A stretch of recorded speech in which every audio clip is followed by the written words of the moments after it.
Welcome back. Gudi Padwa was celebrated on Monday throughout the state. Gudi Padwa marks the beginning of New Year. Hindu households erect traditional Gudi in front of their houses. Rangoli decorations welcome each and everyone at doorsteps. Everyone wishes each other a prosperous and a happy New Year ahead. Gudi Padwa was celebrated on Monday throughout the state. Gudi Padwa is one of the best Muhurats in Hindu calendar. People conducted Prabhat Feri at many places.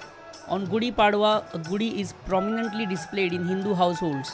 Bright green or yellow cloth adorned with brocade zari is tied to the tip of a long bamboo over which neem leaves, a twig of mango leaves and a garland of red flowers is tied. A silver or copper pot is placed in the inverted position over it. Altogether, it is called as Gudi. It is hoisted outside the house in a window, terrace or a high place so that everybody can see it. Watch Gudi Padwa.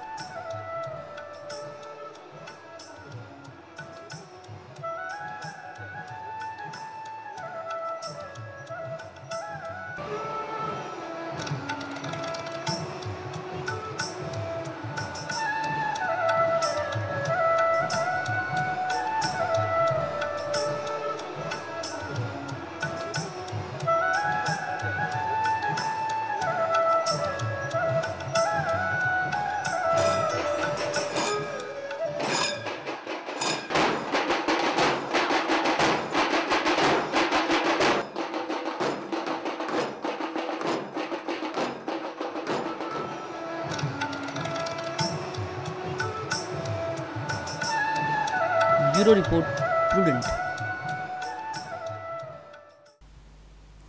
Staff of Goa Reserve Police deputed in Naxal-hit Rajoura district in Maharashtra are facing a dangerous ordeal. Police personnel claim that they are deputed in Naxal-affected area without adequate arms and bulletproof jackets. They claim that there is no proper facility of food and accommodation in the camp. Goan policemen deputed for election duty in Maharashtra are fearing for their life. The Goa police team even met with an accident in the district on Sunday.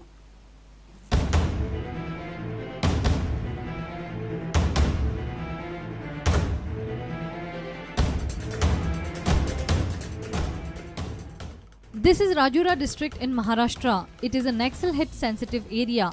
At present, our Goan policemen are deployed there on election duty. Around 80 of them from Goa Reserve Police are stationed there. Rajoura is a sensitive Naxal-hit area where a bird tweet is also verified for 100 times. Our Goan policemen are facing an ordeal situation in this area full of death traps. Policemen claim that they are not provided with bulletproof jackets. Tracking in the terrestrial is a risky job for them as they have 5.56 mm INS rifles with them, wherein Naxalites are far more upgraded in terms of arms and ammunition. They have AK-57s. Secondly, DYSP Anil Mishra has not briefed them yet about the duties, assignments and positions. Policemen claim that even the food and accommodation is substandard. Goan policemen in their letter have contended that they have failed to understand why paramilitary forces were roped in Goa, where their own reserve police could have been utilized for the election, much to their relief from this Rajoura ordeal. Meanwhile, Goan police team deputed at Rajoura district in Maharashtra met with an accident. They were returning to their destination where their bus drifted down a hillock. They suffered minor injuries and all are safe. Omkar Fadari for Prudent. Bagadia Brothers Company is all set to export the auctioned ore to China. They have obtained no objection certificate from the Mines Department to export the ore. On the other hand, Special Investigation Team of the Crime Branch has registered FIR against Bagadia Brothers for illegally transporting ore in 2011. Mines Department has issued a show cause notice to Bagadia Brothers for violating e-auction guidelines. Almost after 18 months, the first consignment of 71,500 metric tons of iron ore is all set to leave Goa port.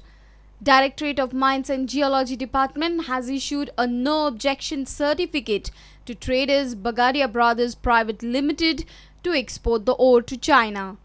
The company is one amongst the successful bidders who had won the bid during e-auctioning of the extracted ore. The ore is being loaded on Jindal Varad, a bulk carrier docked at berth number 9 of Mormugao Port Trust. The ore will be exported to China and will leave for the country at any time. China में अभी तो हमारा तो ये 71,300 vessel लेके जा रहा है, अब टोटल माल तो जो है वो अभी तो देखिए 15 मई को तो पोर्ट बंद हो जाएगा, तो इस एक महीने के अंदर में जो प्रोग्रामिंग हो पाएगा वही हो पाएगा। उसके बाद डिस्टर्ब सी में तो कुछ नहीं हो सकता है, फिर हम लोग को अक्टूबर के लिए वेट करना पड़ेगा। अक्टूबर में फिर बाद में रेगुलर स्टार्ट हो जाएगा जैसे पहले होता था वैसे। MPT Chairman P. Marapandian informed that the second ship will also come within a week and will leave for China. Because whatever the NOC they given, it becomes basically thereafter we handle it. There's nothing. Absolutely, we are in quite good relation with everyone. We are going to have one more ship around 5th of this month. That will carry roughly about 90,000 tons of the cargo, and there's a Royal. Royal is going to bring the ship next year. Ironically, on the basis of Mines Department's complaint, Special Investigation Team has registered a FIR against Bagadia Brothers Private Limited. Department alleged that with forged documents and NOC, directors of Bagadia Brothers exported around 40,765 metric tons of ore to China from 11 February 2011 to 21st October 2012, causing loss of 59,67,324 rupees to the state. In his complaint, Director of Mines has alleged that Mines Department officials are also involved in the misdeeds with Bagadia Brothers. Director of Mines has issued show cause notice to Bagadia Brothers for filing false affidavit during the e-auction procedure. They have been asked to file a reply within 7 days. Bagadia Brothers Private Limited is one amongst the successful bidders during e-auctioning of the extracted ore. They have paid about 70 crores plus 10 crores of EMD for 1.26 lakh tons of ore. Reported Dishant Parab and Mahesh Kari for Prudent. Let's take a short break. Stay tuned.